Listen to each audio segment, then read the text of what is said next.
La, nasan ka man po ngayon, alam ko po na nasa mabuti at maayos kang lugar. I will forever grateful and thankful that you are my Lola. We will miss you. I love you, Lola. I love you, Lola.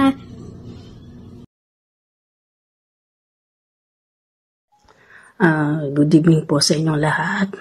Sa lahat po ng naririyan sa burol ni Nanay. Ako nga po pala si Abel. Ako po ang pang-apat na anak ni Nanay. Nagpapasalamat po ako sa inyong lahat. Maraming pong salamat sa pakikiramay at pakikisama niyo sa pagdadalamhati ng aming pamilya. Maraming salamat po. Para kay Nanay, Nay, alam ko you are now in good hands. You are now in heaven.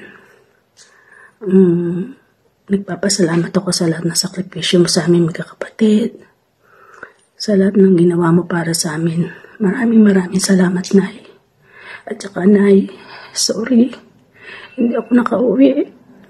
Alam naman ng mga ate kung anong reason ba't hindi ako nakauwi. Basta kahit hindi ako nakauwi, nandito ka lagi sa puso ko, Nay. Mahal na mahal kita. At pakikamusta mo ako kay tatay, kay Fred, kay Nanding. Maraming salamat, Nay. Maraming salamat. I love you and I miss you so much. Hi, to my Lola, Julie. I have a simple message for Lola. First, thank you for the love that you give us to your grandchild, Lord. And then I am praying for you. I know now that you are in a great place in heaven and you are with our grandpa, Lolo Gogi. So I know you will be in a better place. And then be at peace. We will be on God because I know you have the assurance of going there with you in your hands. And then, I'm praying for your peace and happiness there. I know all people has their own time to go there, but now your time to rest and be happy with our Lord Jesus Christ. So again, Lola, thank you and I love and we love you from our family. We thank you and we love you and we will miss you. I know you will go to a better place there in heaven. And thank you again. Love you. Hi, Lola! Mamimiss ka namin. Pero alam mo kung masaya ka na at kasama mo na si Lolo sa langit. Huwag kang mag-alala kasi okay lang kami dito. At ipagpipray ka namin palagi. Love you. Bye-bye, Lola. Bye-bye, Lola. I love you. I love you.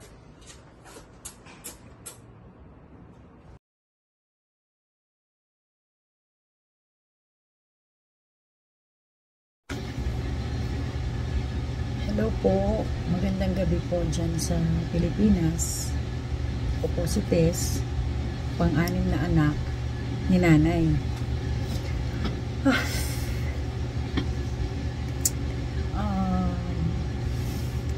It's been 2 months nung umalis ako ng Pinas, kami ni Alan.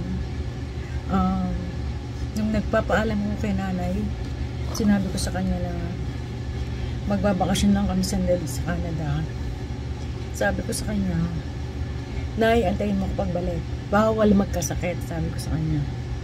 Ang pagbalik namin, yun yung pang 87 birthday niya.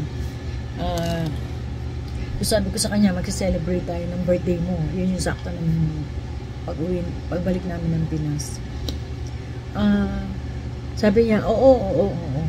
Pero nung nasa Canada na kami, kausap namin siya. So, through video call, lagi naman namin siyang kausap. Nagsabi siya sa amin ni Ate Abel. At saka para kay kids na rin, sabi niya, walang uuwi. Sabi niya ganun sa amin. Yung, kung namatay ako, sabi niya, ang mga pamasahe nyo, ipadala nyo na lang sa Pilipinas. Yun yung sabi niya. Nagbiro siya ng ganon sa amin na wala na daw uuwi.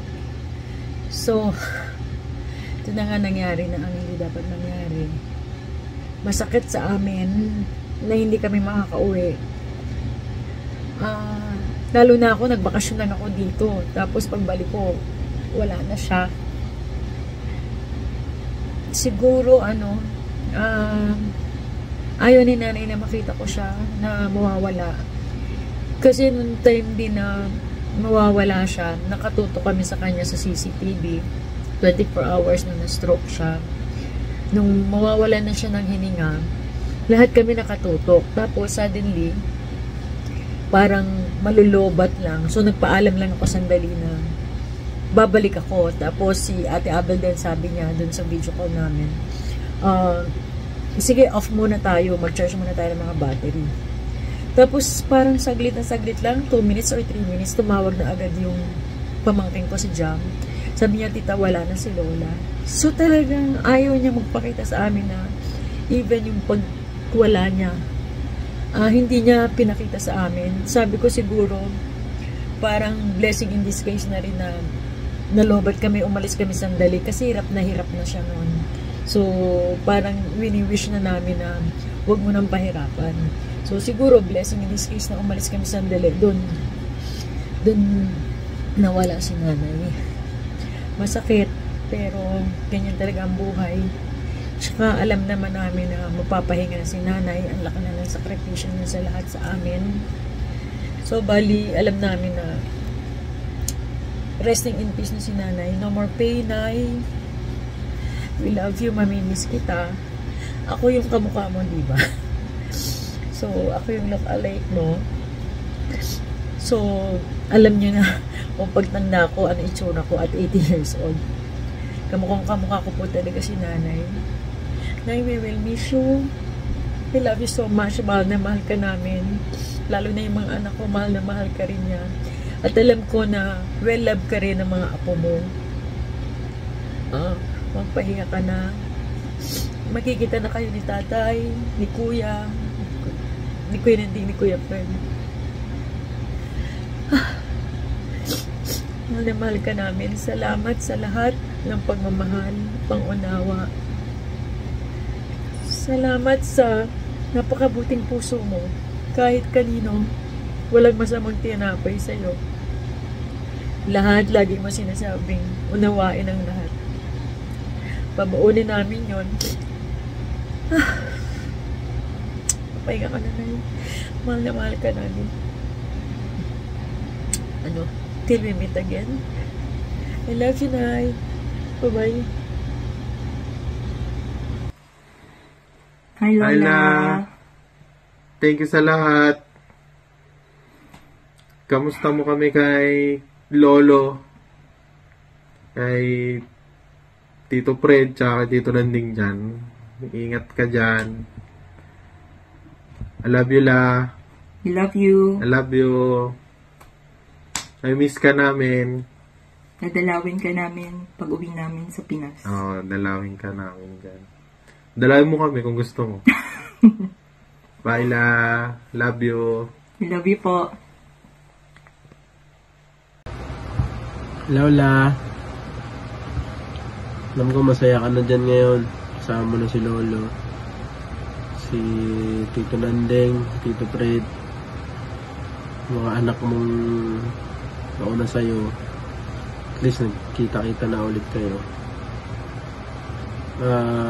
Huwag mo nang isipin yung mga nandito, yung mga naiwan mo lang.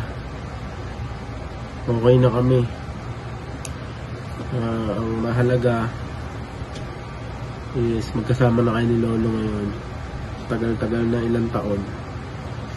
At least ngayon, okay na. Wala ka nang paghihirap. Wala ka nang iisipin. Tapos na.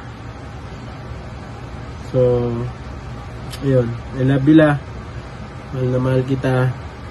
Salamat sa pag-aalaga sa amin na maliit, sa pagtsatsaga, sa mga tinuro mong aral sa amin, pati sa napakasarap na chocolate. Thank you. Maraming salamat po, Lola, sa masasayang alaala. Hindi ka na po mahihirapan. Alam kong masaya ka na dyan. Till we meet again. Mag-alala, magkikita-kita tayo lahat dyan. Soon. Pero hindi pa bukas ha, mga after 50 years pa. Sige la. Basta may dalawa lang akong hiling sa'yo ha. Una, paramdam mo sa akin yung yung number sa loto. Magtumama kami. Di ba? Dala tayo masaya. Pangalawa, okay na yun sa panaginip mo na lang ako dalawin. Huwag mo na ako dalawin sa personal. Para masaya tayong lahat. Sige na, Laila, Bila.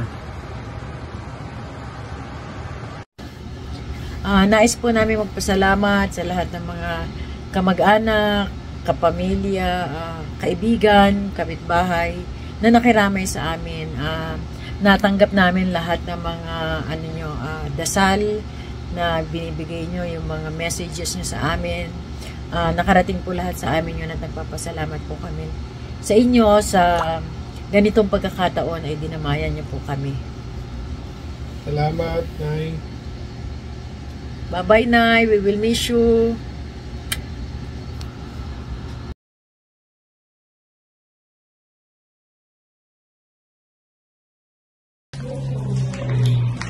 Ang nanay ko, walang kapantay. Ibinigay ang buong buhay niya in the service of her family. Nanay is the ultimate matriarch. She looks after everyone. Her heart knows no bound. Ibibigay ang lahat ng makakaya or kahit hindi kaya. She carried all the family's burden and shared everyone's problem.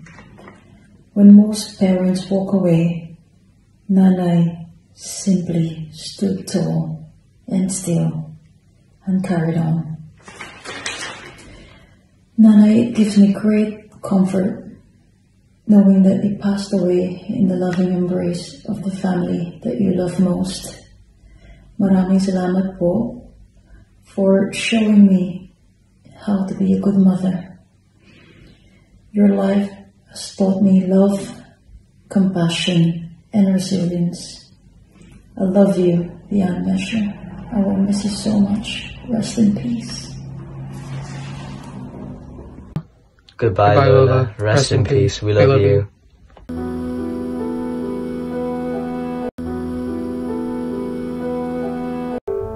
If the sky should fall into the sea and the stars fade all around me, for the times that we have known, I will sing a hymn to Lord.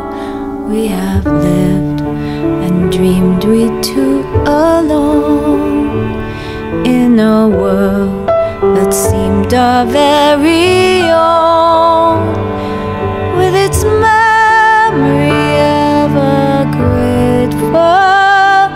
Just for you I'll sing a hymn to Lord.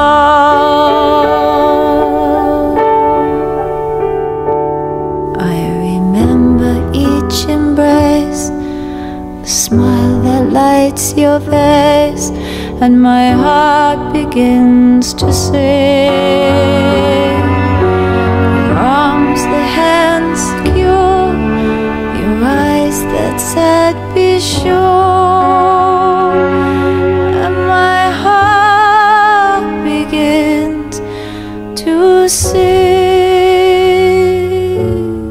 If one day we had to say goodbye and our love would fade away, and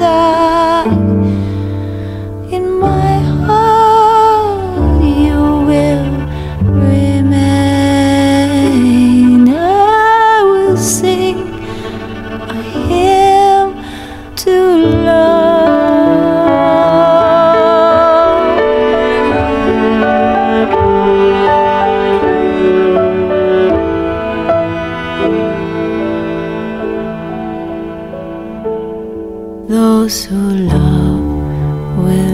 live eternally in the blue where all is harmony. With my voice raised high to heaven, just for you I'll sing a hymn to love.